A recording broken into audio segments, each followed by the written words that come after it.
Last afternoon session, at least for the breakout sessions, is Introduction to Mindfulness, what it is and what it is not. And our presenter is Dr. Koren, see if I can say this right, Ganas. And so Dr. Ganas holds a doctorate in clinical psychology and is a health service provider in psychology. She directs behavioral science services and teaching at Ganas Family Medicine Residency. A long-time student of contemplative traditions and their application to healing and wellness, Dr. Ganas has practiced and taught mindfulness-based intervention since 2005. So with that, I want to introduce Dr. Ganas.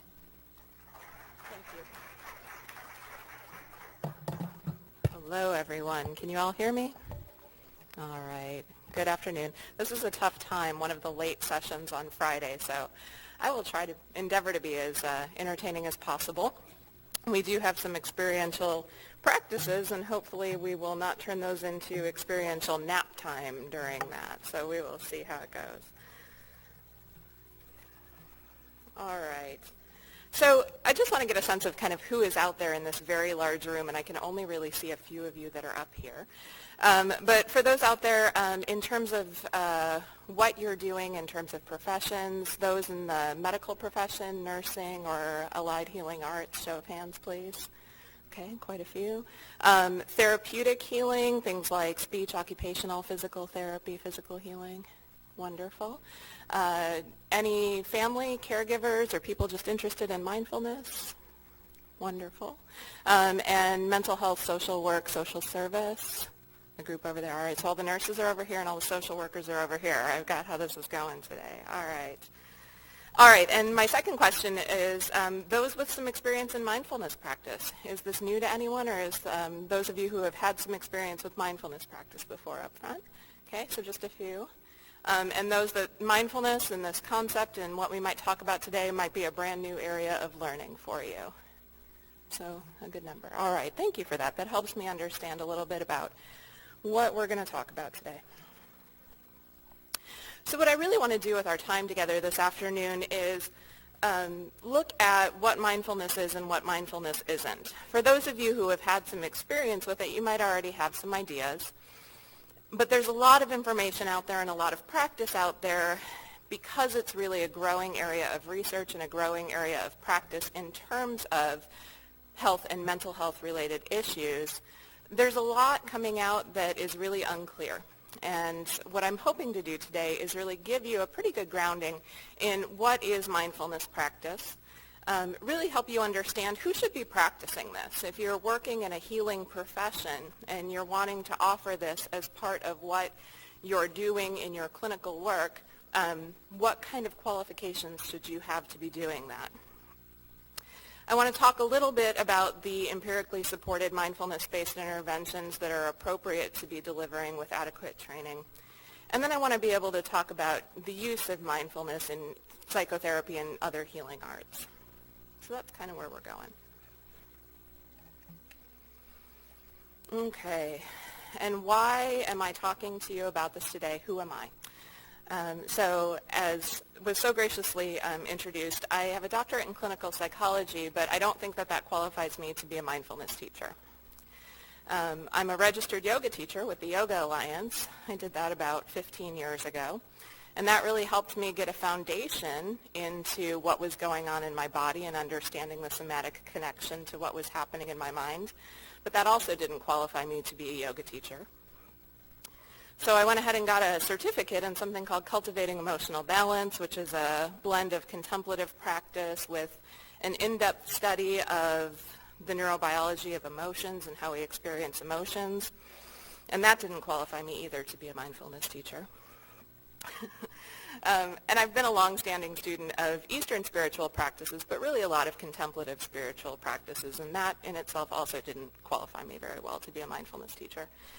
So I became a committed home practitioner, and you can see that that is struck out on the bottom of that because to be very authentic with you all, home practice is difficult, and I have been struggling with it lately.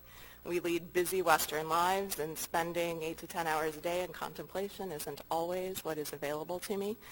So I do the best I can, but I don't want to advertise myself as something that I'm not. And so I consider myself to continue to be a student of all of these things.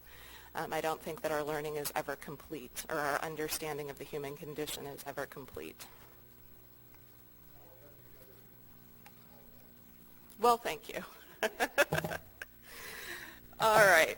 So I want to just introduce the idea of ways of learning, and I want you to imagine that you're all going to be passengers on an airline. And I want you to think about ways that pilots learn to fly. So you could have a pilot who's going to read a book about how to fly an aircraft, or you can have a pilot who has actually been in a cockpit and flown an aircraft. Who wants the one that read the book? Nobody. So learning mindfulness and teaching mindfulness is really about experiential practice of it. I'm going to tell you a lot about what's in the book today.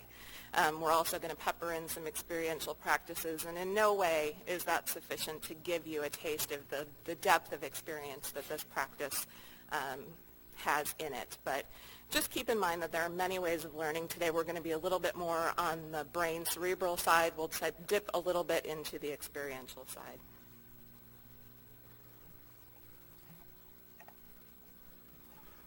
All right. Since I'm a clinical psychologist, I'm going to talk about mindfulness from a psychology perspective, and a lot of the ways that it's being used in health and mental health right now. And just to contextualize this for you all, back in, not necessarily all the way back to sort of psychodynamic psychotherapy or the birth of modern psychology, but in our behavior therapy, where we had Skinner putting rats in boxes and learning that you could reinforce behavior or punish behavior and get a new outcome, we had behavior therapy. And for a long time, this was the stronghold in psychology. We could shape your behavior based on things. And a generation after that said, but wait a minute, our thoughts are kind of important too. It's not just, giving you a shock and making you not do things. We're humans and we think. And so cognitive therapy came about. And cognitive therapy has had kind of a lot of iterations. And really what has come of it now is the third wave of cognitive therapy, or the third wave of behavior therapy. And those are the mindfulness-based therapies. And so how are these different than kind of our traditional psychotherapies? Well, I like this quote by Bear in that no attempt is made to evaluate thoughts as rational or distorted, to change thoughts judged to be irrational, to get rid of unwanted thoughts, to reduce unpleasant emotions or sensations. Rather, cognition, sensations, and emotions are simply noted and observed as they come and go. So I want you all to imagine that I have a patient who is suffering, and this person comes in and is a suffering human and says, "Doc, I am very much trying to not feel anxious anymore." And my response is, "I'm really sorry, but my clinical orientation is actually that you experience your anxiety."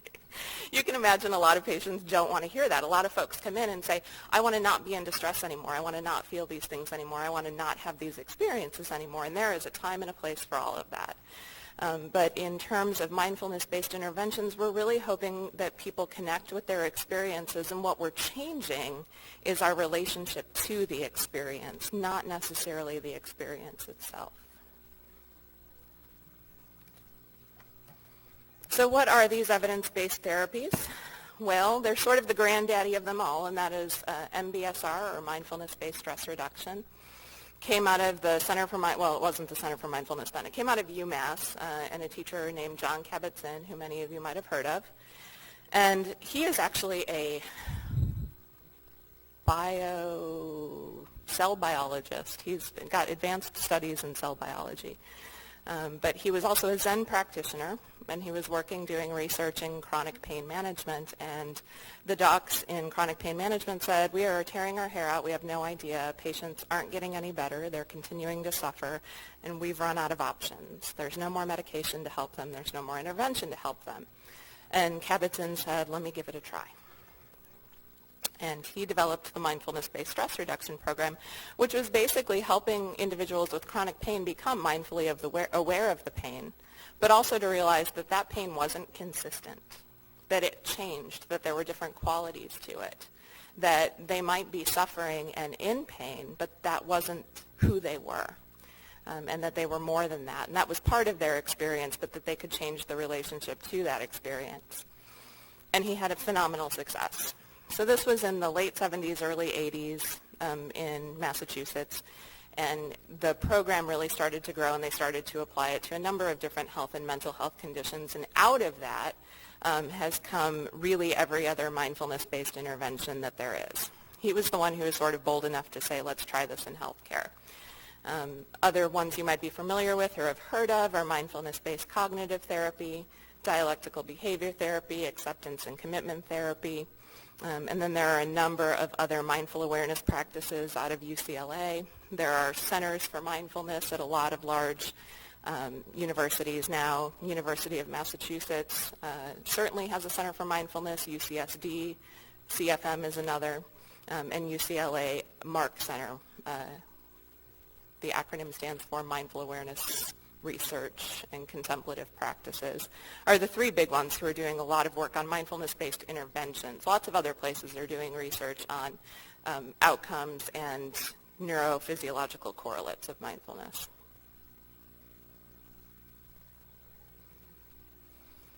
So what are we talking about? We keep saying this word mindfulness, and what does this mean?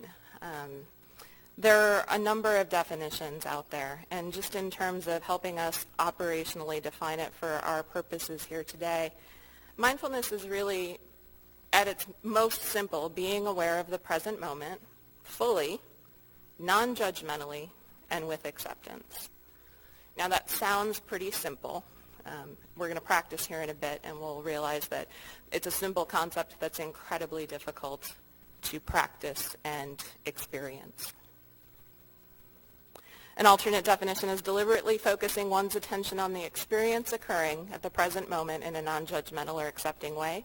Similar, but we add deliberate. We add being able to direct our attention in a way that is volitional. And expanding it even further, mindfulness is the complete owning of each moment of your experience, good, bad, or ugly, which gives us a hint that mindfulness isn't necessarily about doing or changing or fixing anything. Kabat-Zinn talks about the 7 principles of mindfulness as acceptance. And so what is acceptance? A lot of people hear this and they think, well, I just have to accept things as they are. Nothing will ever change. I'm simply resigned. I'm defeated. And you can be accepting without resignation. He talks about not judging, and what happens, I think, in the practice of not judging is we develop what I call the spiritualized ego. We develop this sense of ourselves as these very present people, and we walk around saying, I'm not judging. Well, walking around saying, I'm not judging is a judgment. Non-striving, also a very difficult one. Mindfulness is not goal-based, and unfortunately, with very well intentions, a lot of the mindfulness-based interventions have really pulled us towards believing that we have to get somewhere with this practice, fix something with this practice, or do something with this practice, and it's really antithetical to this idea of non-striving. Competitive yoga is a wonderful oxymoron. I mean, I really struggle to understand how we have taken things that have such a clear intention and we've put our Western spin and our desire to get somewhere with them onto it. So the non-striving becomes one of the very central pieces to this mindfulness practice. The idea of beginner's mind really stems from a quote, and that is, in the beginner's mind, there are many possibilities, but in the expert's mind, there are few. So are there any folks out there who have been in their career, say, less than 5 years, training for something? Okay. Any folks who have been in their career more than 20 years? Yeah. So I work with medical residents, and when they come to me and they're doing their differential diagnosis case presentations, in their first year, they have about 15 different differential diagnoses. In the beginner's mind, there are a lot of possibilities for what these symptoms might be. And by their third year, they come to me and they say, this is it. In the expert's mind, there are very few possibilities. when we're in a posture of mindfulness, we're really looking at trying to live in our moment-to-moment awareness from that beginner's mind. And that's not so that we're naive to things or so that we don't take into account information that's clearly pointing us in one direction. But it's that we meet each moment as a new moment, and that we meet each moment with that kind of curiosity and wonder that we have when we're first endeavoring to something. And that jadedness and hardness that comes with becoming an expert on something doesn't creep into our experience. Another principle that Kabat-Zinn talks about is letting go. If anyone would have asked me, which they didn't, I would have said letting be is maybe a more appropriate way of saying this. Letting go is doing-oriented. Letting go is self-help psychobabble. How many people in this room have had a friend say, man, you just need to let it go? How effective is that? Try it with a patient sometime. You just need to let that go. It does not go well. Take it from my experience. So really what we want to think about here is just letting things be. Things are as they are. And we can mess with it, and we can try to change it, and we can try to intervene with it, and sometimes that works out, and a whole lot of times it doesn't. So how do we learn to let things be? And last but not least, I think patience and trust really go together. The patience to know that we're not trying to get anywhere, and the trust in the process of letting whatever is going to happen unfold, and trusting the process that as we learn these practices, it becomes a way of being instead of a thing of doing.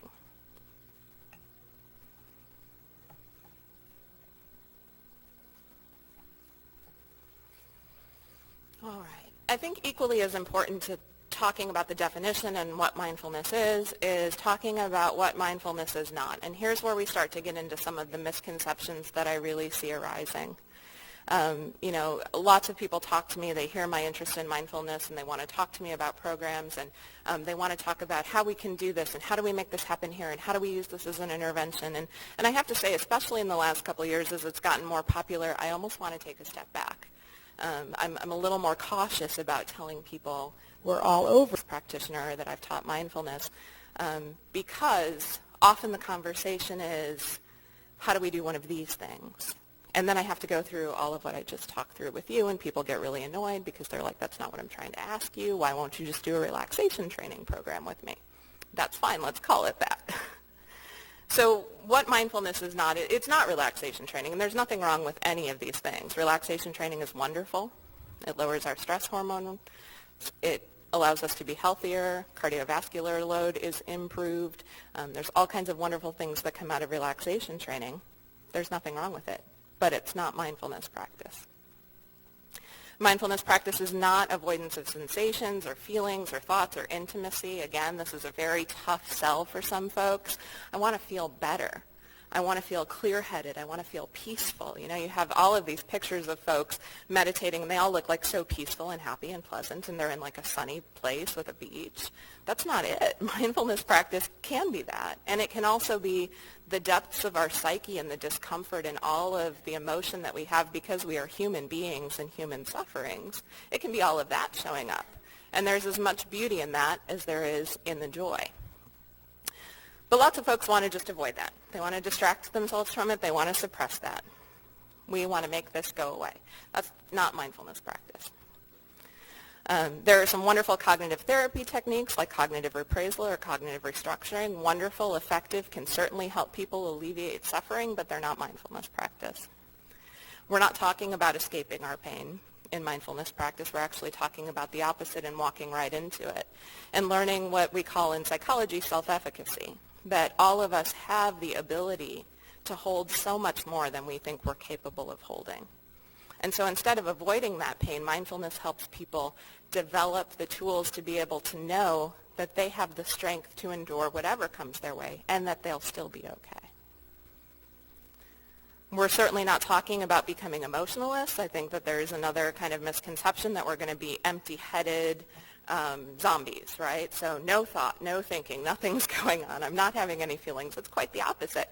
We're having lots of feelings. And indeed, when I teach this program to folks, a lot of times when they start practicing, folks will come up to me and say, I'm getting worse. I'm getting angrier. I'm getting more depressed. I'm getting more anxious.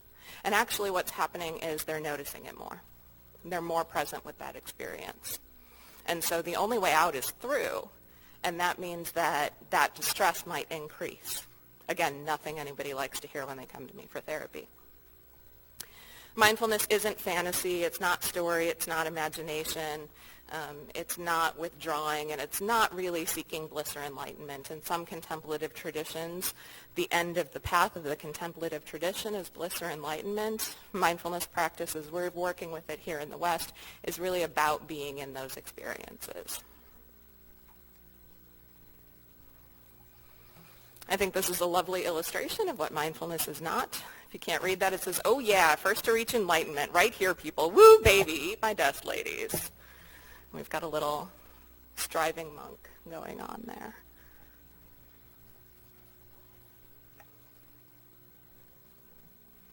All right, so, in terms of just a little bit more on the fundamental misunderstanding of how mindfulness is being applied right now, what I'm seeing happen a lot is folks who are attending, it's very popular. There are a lot of books now. There are some workbooks. There are CDs. There are lots of resources online.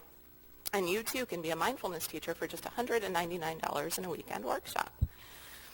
So folks are coming out of this, and they have some tools, and they have some workbooks, and they're looking at mindfulness practice as a tool and something to do. Now I have another tool in my therapy toolbox, and I can go do this with clients. Uh-oh. Not really. Looking at mindfulness is only a means to change or fix something. My patient is coming in and they're suffering, and so I'm going to teach them something that changes their suffering. I'm going to teach them something to fix that symptom. Nothing wrong with it. Lots of people are looking for that, and it can certainly be a wonderful function of therapy, but it's not true to what mindfulness practice is. And I think that there's a lot of folks that I've met who have really good intentions, who are super excited to tell me that they're teaching mindfulness. And I say, that's awesome. How long have you been practicing? And they say, what? How long have you been practicing? Well, I went to this workshop and now I'm doing it. Tell me what your home practice looks like. Oh, I don't have one.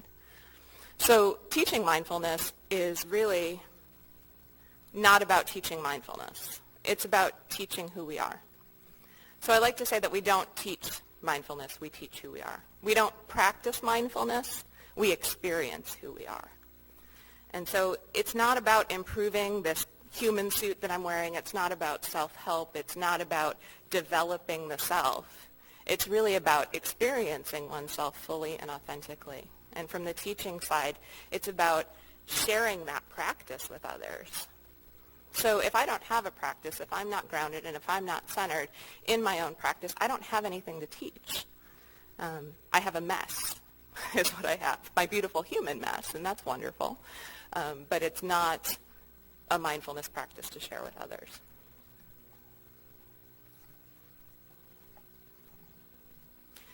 So if we want to understand what this practice is, let's think about mindfulness as a practice that builds and then builds into a way of being. Another wonderful quote from Kabat-Zinn is that mindfulness should not be thought of as a technique, but rather as a way of being. It's a skill to be practiced, not a Band-Aid to be used only when stressed. One learns to face and work with the full range of human emotions and mind states. I had a roommate in college, and she had some back pain, and I had just finished my yoga teacher training, and I was working with her on some things that I was hoping would help her alleviate her back pain, and she did them one morning, and she stormed into my bedroom, and she said, it didn't work today. And I said, what didn't work today? She said, my back still hurts today. I did the poses you told me to do, and it didn't work. It still hurts. And I remember being so ill-equipped to answer her question, or her concern at the time, and saying, well, we have to work harder then. Like, we have to do more poses. We have to push through this by doing more. In my experience and my understanding of practice at the time, that's what made sense to me. And as I've sort of grown in my own practice and as I've grown in my teaching, I wish I could go back to that moment and say, of course it didn't work. Of course there's more to it than just applying X intervention and hoping for Y result. It's about developing a way of being.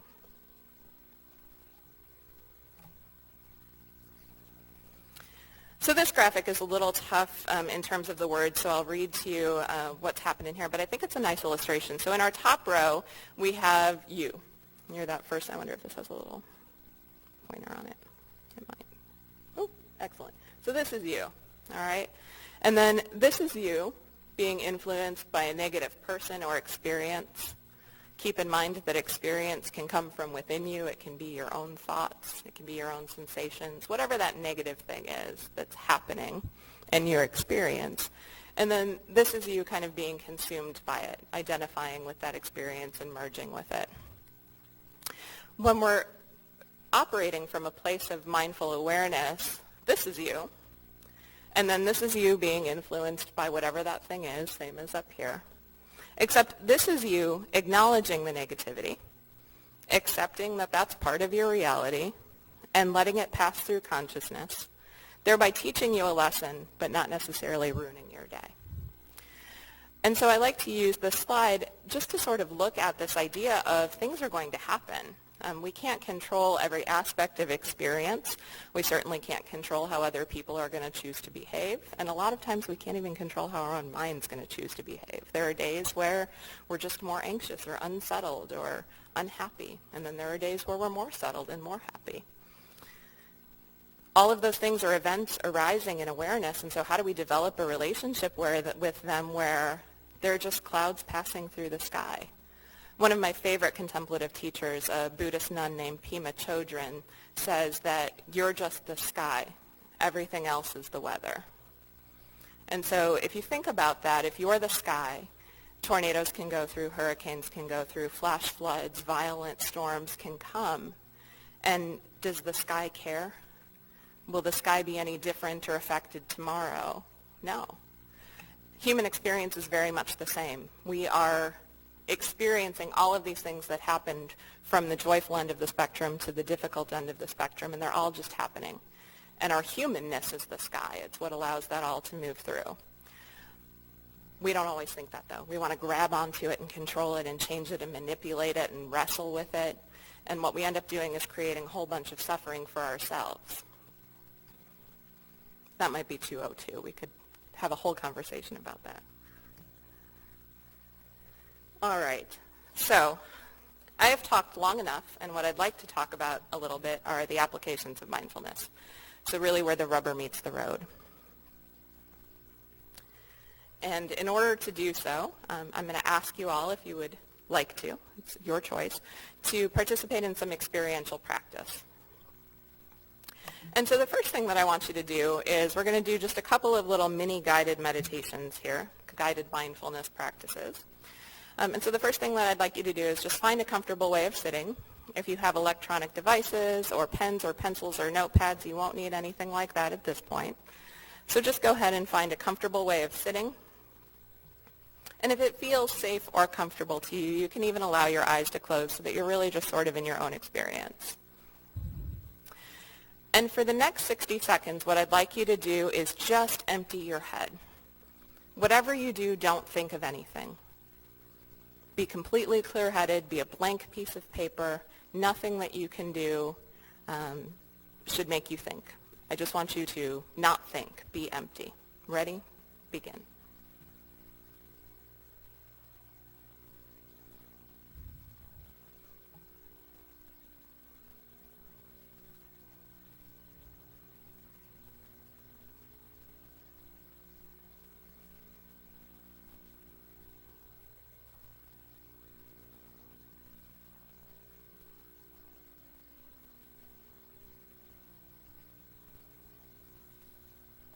Make sure you're not thinking.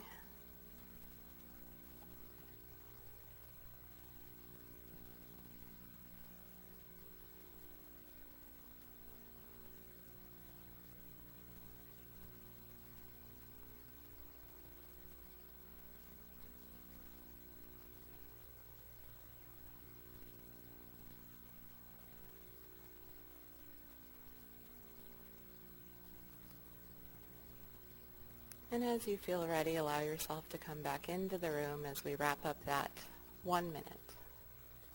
How did it go?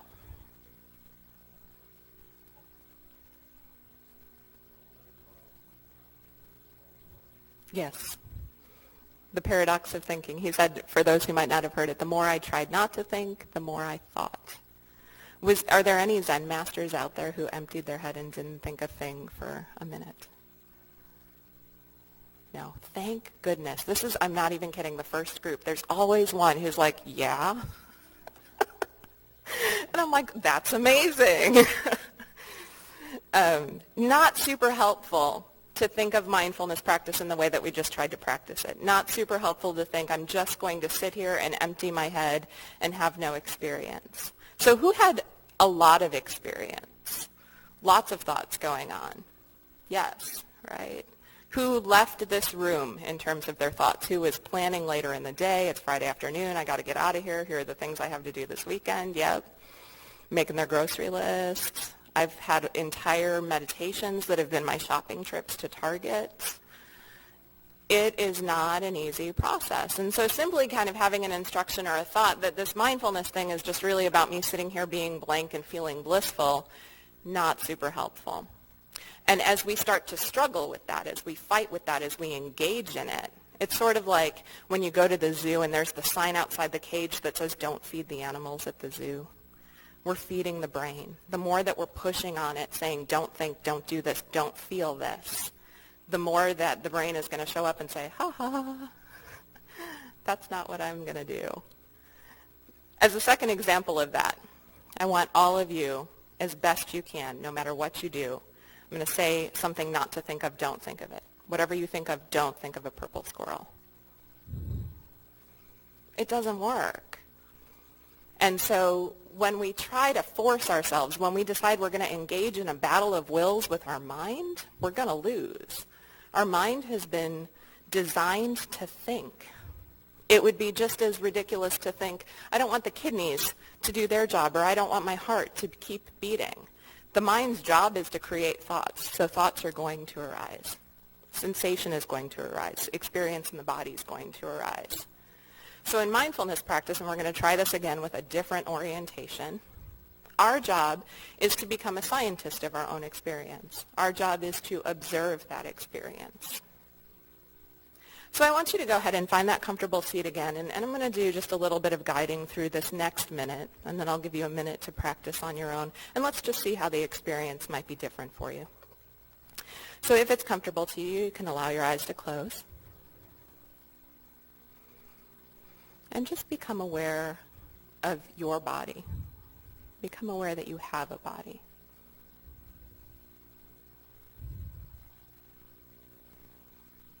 Noticing your feet on the floor.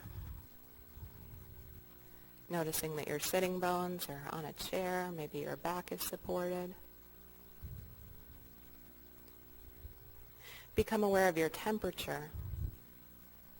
Any feeling of air movement on your skin, feeling sensations of being cool or being warm.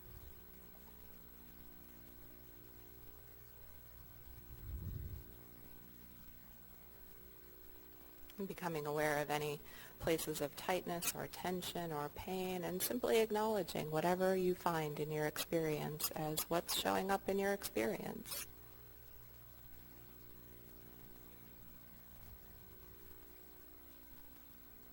And then noticing what's coming up in thought.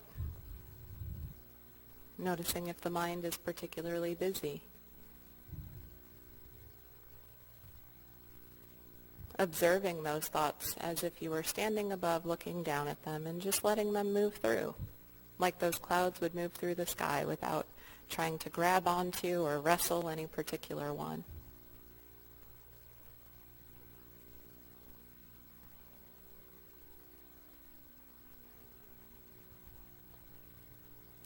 And then as it feels appropriate to you, bring your attention to the sensation of the breath in your body. And so perhaps there's a feeling of the chest rising or falling. Maybe your sensation of breath is in your nostrils or airflow on your upper lip. Wherever you feel the sensation of breath in your body, simply bring your attention to that sensation. And allow that sensation to become your anchor in this moment. As best you can, keeping your attention on the sensation of the breath. And if and when you're distracted by sensations or thoughts, with the same kindness you would give a child or a little puppy, you simply allow yourself to come back from that to the sensation of the breath.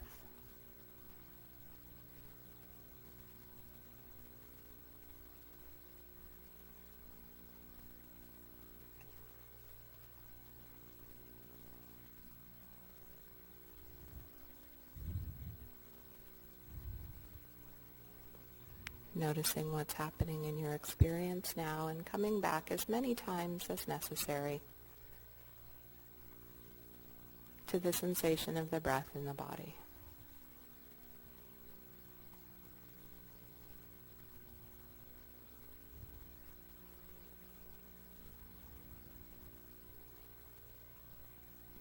And as you're ready, allowing your attention to come back into the room, letting go of the sensation of the breath and just noticing where you are now. Was that any different than the first experience? Yeah?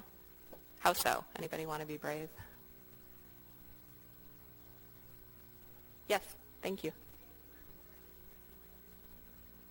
It gave my brain different things to focus on. What a wonderful way of saying it. Absolutely. Anyone else have a different experience from the first time? Much more relaxed, yeah. There's a perceptible shift from up here in the room. The first one felt a little tense. Everyone felt a little tense. I'm supposed to be doing something right now. I think I'm failing at it. Not doing very good. The second one was sort of like, oh, wait, I just get to be with whatever's happening. Okay, cool, I can relax with that. And so there's the paradox of the mindfulness practice. I've spent a lot of time saying we're not trying to change anything, we're not trying to fix anything, but the paradox, thank you for making that point, is that when we allow ourselves to be with our experience and we give ourselves permission to be with it kindly, we tend to have a relaxation response. We can really feel much more settled and much more grounded in the present moment. Not always. Sometimes it's an unabashed disaster. I've had entire meditation sessions that have just been snake pits. But a lot of times we find that we're just more settled after allowing ourselves to be with our experience. And so we live in a world, right, where this kind of practice and this kind of orientation to living in the world doesn't exist anymore. Any Pokemon Go players? Yeah, right now even, yeah. This is a Poke-rich environment, and there's Pokestops with lures. I was losing my mind when I drove onto campus today. There are always going to be things vying for our attention. You walk through a store, and marketers have learned this, and they have learned how to get your attention. I know people are out there like, oh, I'm so busted right now. They've learned how to get our attention, and to such an extent that we don't even realize that it's our attention. We've sort of just given up and said, well, my attention just goes to whatever external stimuli is vying for it the loudest. I'm old enough to remember when you could turn on the television and there weren't 4 different screens with tickers running across the bottom. I mean, cable news just gives me an absolute headache for many reasons, but the dividing of my attention is really one of them. And having been trained in neuropsychology as part of my training, what I can tell you about our attention networks and our default mode networks in our brain is that we don't multitask. Our brains don't know how. We absolutely do in real life, and not that I would ever drive and play Pokemon Go. I actually can't. My brain can't do that. And your brain can't do that, and no one's brain can do it. Really, the only thing that's happening is one network's firing at a time. So our attention is really only on one thing at a time, but as humans, what we've tried to learn to do is just be able to switch very quickly between tasks, to the point that we have forgotten that we have any control over that process. So we're going to talk here in a minute about some of the things that ADHD is being applied for, but you can probably already guess that ADHD, which is one of my areas of clinical practice, is a big area where mindfulness applications are being utilized, because most folks who are I don't want to make such a blanket statement, many people who have been diagnosed with ADHD have what I would call cultural ADHD. And that is that we live in a culture and we live in a world that vies for our attention and that requires us to shift quickly from thing to thing. And what happens is we get a dopamine hit from that. Dopamine, same thing we get a hit from if we're a cocaine addict. So we actually become addicted to distraction. We become addicted to looking for the next experience outside of us, rather than learning that our own brains can have experiences and we can pay attention to those. Because, again, the brain thinks. It's what the brain does. It needs something to focus on. So what we learn to do is direct that focus through mindfulness practice.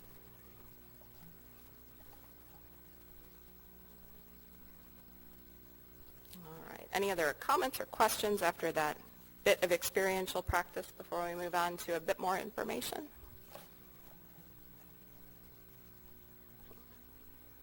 Okay.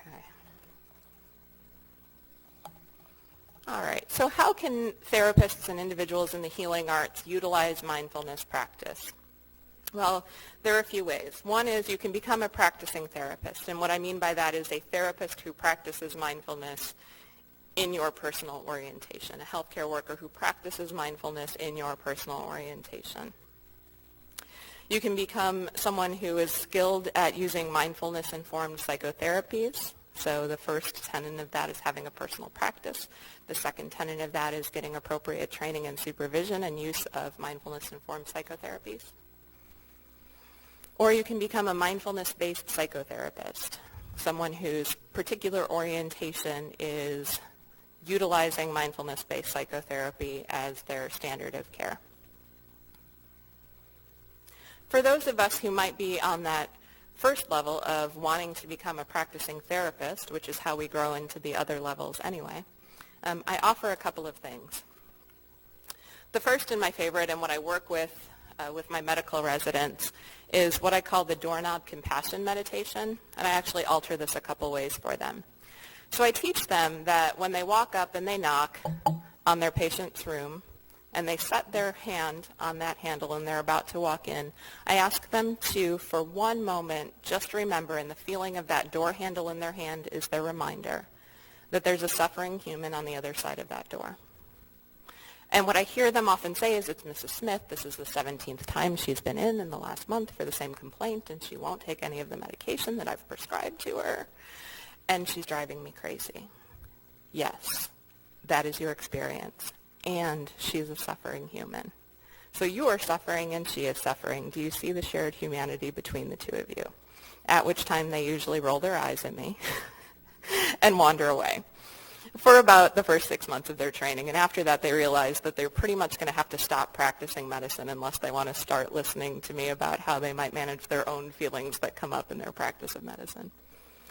So I ask them to do this when they touch the doorknob or when they foam in. So in our hospital, we have a big orientation towards hand washing and cleanliness. I would hope anyone in healthcare would.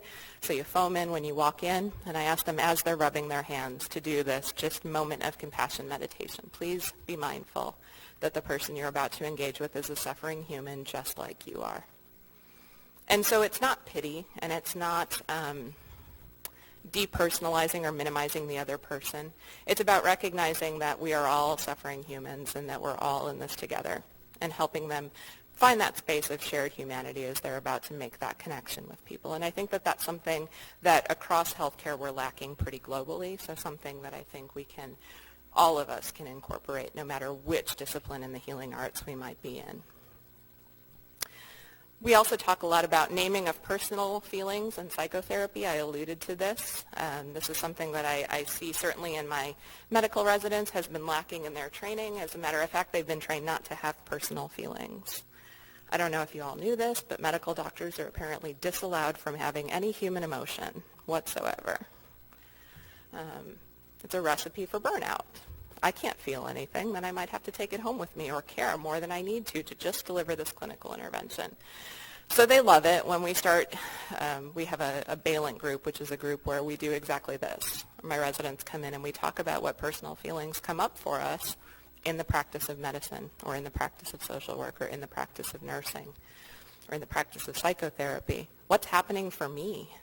And not to be me, and not in an orientation of how do I make it stop, but in an orientation of, boy, this makes me really uncomfortable. I'm anxious, and this is my own anxiety in the room because I can't fix Mrs. Smith's problem, and now I feel bad. So now I'm doing things because I feel bad, not because it has anything to do with Mrs. Smith's care.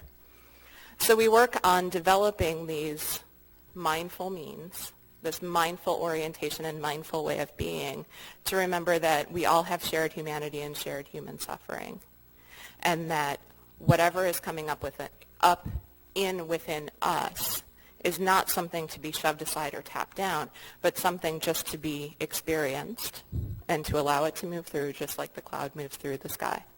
And so sometimes that tornado does happen, and it happens to all of us. I don't think anyone in this room has ever not had a moment where you thought, boy, that wasn't my finest moment. And if you had, congratulations. That's an amazing accomplishment. I certainly haven't. Most folks that I've worked with haven't. And so we recognize our humanness, and that's okay. We respond to that with the same compassion we would give to our best friend.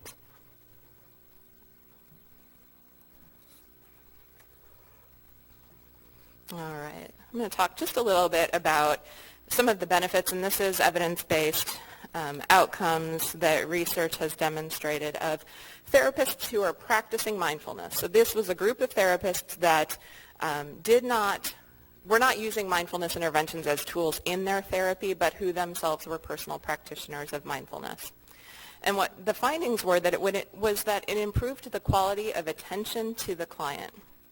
And if you think about successful outcomes in therapy or in medicine, the patient feeling heard and understood is always at the top of that list.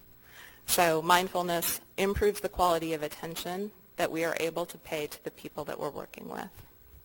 It increased compassion towards our own and others' life experiences, thus decreasing judgment and blame. This was another variable that really impacts outcomes in both psychotherapy and health. Patients don't really like it when they feel judged by you. If anyone's had an experience where they've gone to a doctor and the doctor's orientation to whatever your complaint was to shame you and tell you why that was your fault or your problem, and we've all had those too, yep, we're not real happy. We're probably not going to get a whole lot more healed from that experience. So those healthcare workers that were practicing mindfulness tended to not do that. And what it really does is increase our affective tolerance. And what I mean by that is to be able to embrace our own uncertainty. So I tell my residents a lot, you're going to have to get comfortable with your own discomfort, because it's going to be uncomfortable. If you work in any kind of healing arts profession, at some point you are going to be so uncomfortable and so anxious and so past your edge. And you have to be able to hold that all. But it's also going to, when I first started, I've been at Ganas about 3.5 years, and when I first started, no one had been in my position for a couple of years, and the residents would have someone who would start crying in one of their exam rooms, and they were so happy I was there because they would run down the hall and they would be like, Dr. Ganas, the patient in 3B is crying. Will you go see her? What is she crying about? I don't really know. There's emotion happening in that room. Ugh, get me away from it. And so what mindfulness practice in medicine and in the healing arts has really done has allowed my residents and the folks that I've been able to train, and I think that for anyone in healthcare who is using these practices in their personal life, it's increased our ability to sit with intense emotion. The people that we work with are going through difficult things. They might have intense emotions, as do we, and we can contain it all. And most importantly, we learn that making it stop isn't always what we're trying to do. Sometimes there's so much beauty. I mean, I want you all to think of a difficult time in your life and imagine if the response that you were met with was, let me just fix that so that it's not difficult anymore so that you'll feel better. Versus someone approaching you and saying, let me be with you in that discomfort for as long as you need to feel and experience it. That's where the healing power, I believe, in the therapeutic relationship really can happen. And that's not to say we ignore the other things. That's not to say that we don't do things that could be helpful. But that in and of itself, it's the relationship. And all of our psychotherapy research, cognitive behavioral and psychodynamic and behavior therapy and all these other brands of therapy that we have, they've done factor analyses to look at, okay, is one really better than the other? Is cognitive behavior therapy really better than psychodynamic therapy? Insurance companies sure do think so. So is it? Well, when they do a factor analysis of what factors of psychotherapy are actually useful to patients, can anybody take a wild guess what they find is the only therapeutic useful factor. The relationship. So it doesn't matter what skill or technique you are walking in with. You can have every tool in your tool bag, but if you're not able to develop a mindful and present relationship with the folks that you're working with, then all of those skills are for naught. You can have all the knowledge in the world, and if you can't fully be with another human in their humanness and be okay in your humanness, then we're just applying some techniques. And hopefully that's helpful. I think for some people it is, and there's nothing wrong with it. But if we want to get to that level of healing, for my money, and I'm probably biased, this is where the rubber meets the road in terms of true connection and true healing for folks.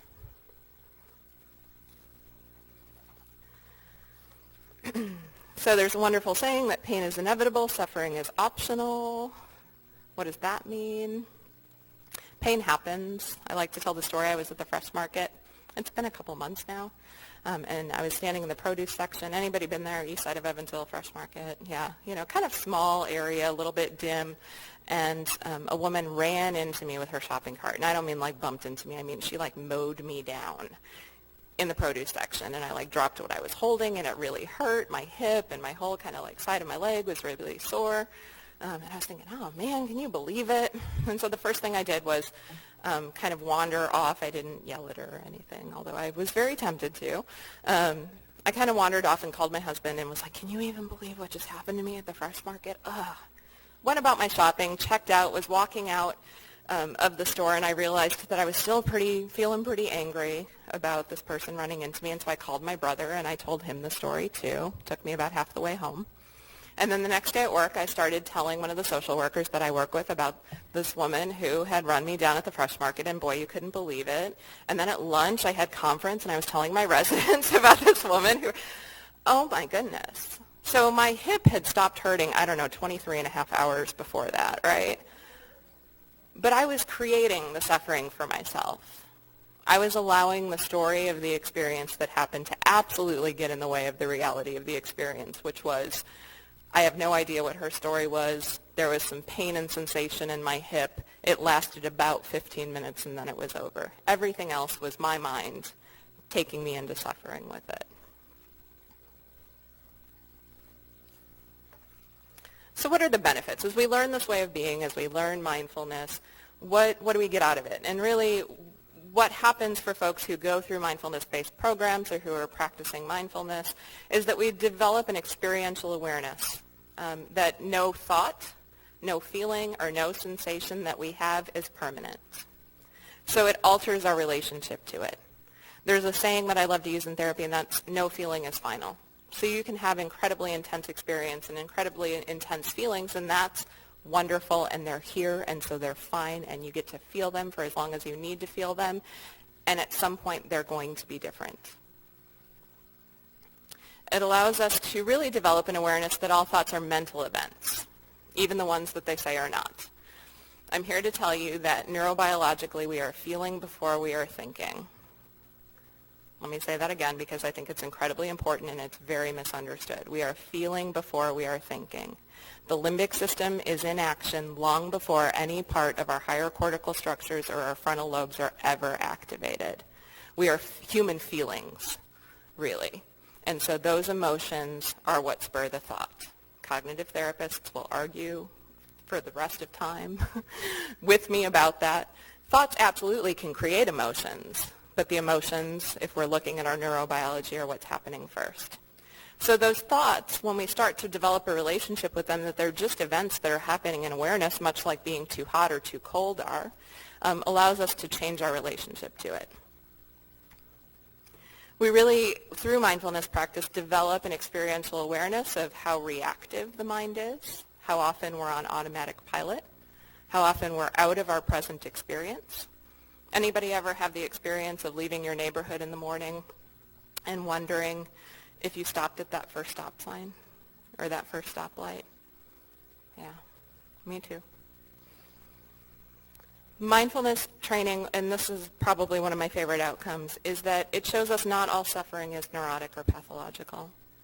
I think that medical culture and the medical model has done remarkable things for humanity, and one of the things it's done is over-pathologize just about everything. And being a clinical psychologist, my field has certainly contributed to this as well. Bereavement is not pathological. Intense emotions are not pathological. We are humans who have an enormously generous and rich emotional life, and we've decided that the only things that are not pathological fit into this box. One of my graduate school professors used to joke that if I ever wanted to be rich, all I needed to do was develop a disorder and then create a treatment for it, and he's not far from the truth on that. Mindfulness practice really shows us that pain and suffering can't always be fixed. That's difficult for those of us in the healing arts because we got into this to help alleviate human suffering, to fix things. And sometimes not fixing pain doesn't mean that we're doing anything wrong. Sometimes it's not about the fixing. It's about the being in and being with. And another one of the, I think, most positive outcomes of mindfulness training is that it really helps the professional working with that person develop the focus on what's right about the client. I often like to tell folks that I'm working with who come in who feel so broken and so damaged that there's still more right with you than is wrong with you. And right and wrong are just judgments anyway, but we get into that a little bit later. Okay. Yep. 5 minutes, thank you. Okay. Thought she was raising her hand. We are nearing the end. Evidence-based has showed us that mindfulness practice can be used with a whole host of patients. And those that have research around them are obviously chronic pain and cancer patients. Individuals who had undergone organ transplant recovered faster if they went through a mindfulness-based program. It's used in a lot of chronic disease conditions, and mental health has adopted it in terms of use for depression, anxiety, substance abuse, eating disorders, certainly useful for caregivers who have so much to manage in their own well-being and the well-being of others, and really overall general health and well-being. There is some evidence that's developing for more neurological conditions in the use of mindfulness. So it has been used in stroke recovery with patients as well as caregivers. Traumatic brain injury. These are, if anyone's familiar with the Rancho scale, these are not folks who have a TBI and are in the real acute phases and who are not responsive to external stimuli. These are folks who are in later recovery parts of TBI. And really, I think ADHD and executive function deficits are in and of the same thing. The development of mindful attention practices does seem to have some efficacy with folks who are dealing with those kinds of conditions. All right. I had one more experiential practice, but in the interest of time, I am going to go ahead and wrap up there and just take any questions that there might be.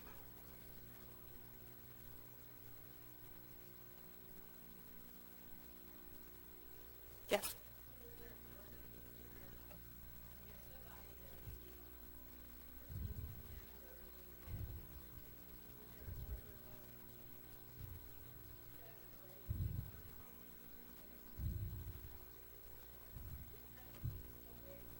Sure. So let me see if I'm understanding your question. When you might meet somebody who has a need, who is suffering in some way, how do you determine what to do first?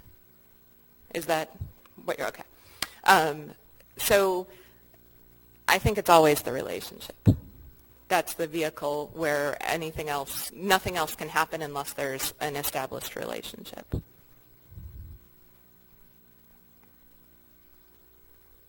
Any other questions? All right. If anything does come up, this is how to get a hold of me and where I'm at, and I thank you all for your kind attention this afternoon.